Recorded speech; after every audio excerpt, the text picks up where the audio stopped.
Jubiliejaus proga pasveikinti druskininkų bočius atvyko jų bičiuliai iš Alytaus, Simno ir Veisiejų.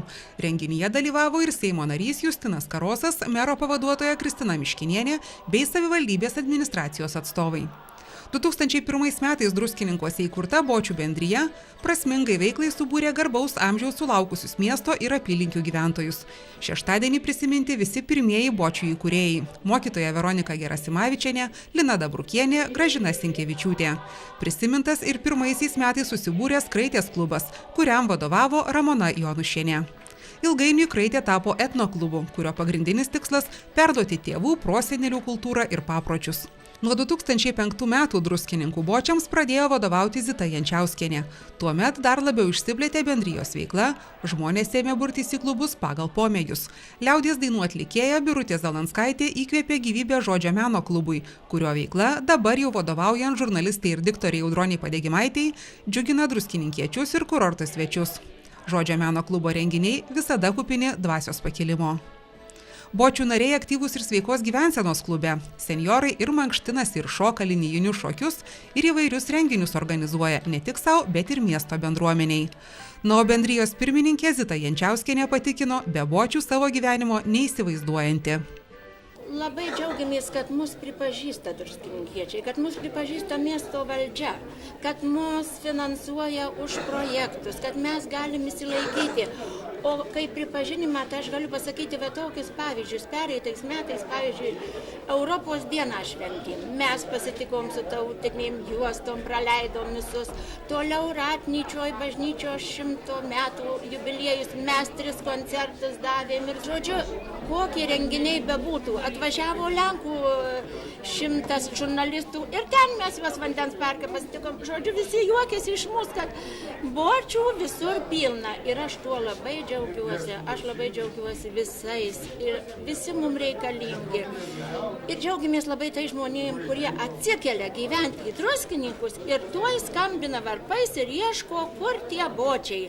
Ir taip mūsų bočiai tikrai labai margi, nes čia ir aukštaičiai, ir žemaičiai, ir dzūkų, ir suvalkiečių visokiausių yra. Paklausta, iš kur semiasi neišsenkančios energijos, Zita Jančiauskienė nedvejodama atsakė, kad iš aplinkos, kurioje gyvena. Mes gyvenam druskininkuose. Mums visi šito labai pavydi, kad mes gyvenam druskininkuose. Ir tiesiog mes negalim būti kitokie. Mes lygiuojamės į visus šaunius kolektyvus.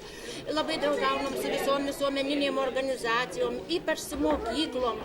O Respublikoje kiek mes turim draugų? Visi mūsų draugai bočiai.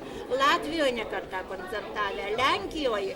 Taip pat turim draugų ir pabuvojom keletas mūsų Graikijoje, Italijoje, Bulgarijoje, Estijoje, Čekoslovakijoje. Žodžiu, veikla įvairia pusė ir aš manau, kad kol jėgų bus, mes ir toliau tą veiklą vykdysim, nes be jos jau mes tikrai negalėtumėm gyventi. Sveikindama bočių bendriją gražaus jubiliejaus proga, mero pavaduotoja Kristina Miškinienė įteikė padėkas bendrijos pirmininkei Zitai Jančiauskienei ir kitiems bendrijos nariams už iniciatyvumą, bendruomeniškumą ir aktyvią ilgametę veiklą.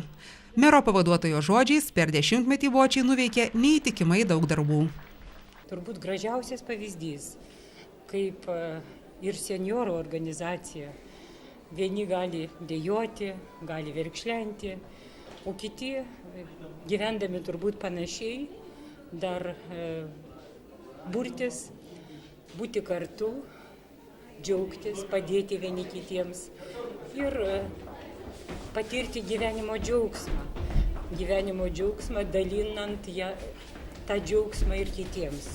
Taigi čia yra gražiausias pavyzdys jų veikla kultūros srityje, jų ansamblio veikla, tradicijų perdavimas jaunai kartai, aplankymas, rūpinimasis tiesiog krašto mūsų tradicijų puoselėjimų, galų gale rūpinimasis vieni kitais, aplankant senjorus, ligotus, vienišus, aplankant savo bičiulius ir realizuojant save kitaip, mezgant šokant, sportuojant. Taigi iš visos širdies visiems senjorams norėčiau šią progą palinkėti to negęstančio tikėjimo, optimizmo, energijos. Gyvenkime čia, Druskininkuose ir dabar. Džiaukimės kiekvieną gyvenimo akimirką.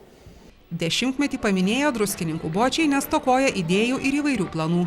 Taigi druskininkiečiai ir miesto svečiai gali būti tikri, kad dar ilgai matysiuosi įvairiuose renginiuose šokančius, dainuojančius, besidalijančius savo patirtimi ir užkrečiančius savo jaunatviškumu.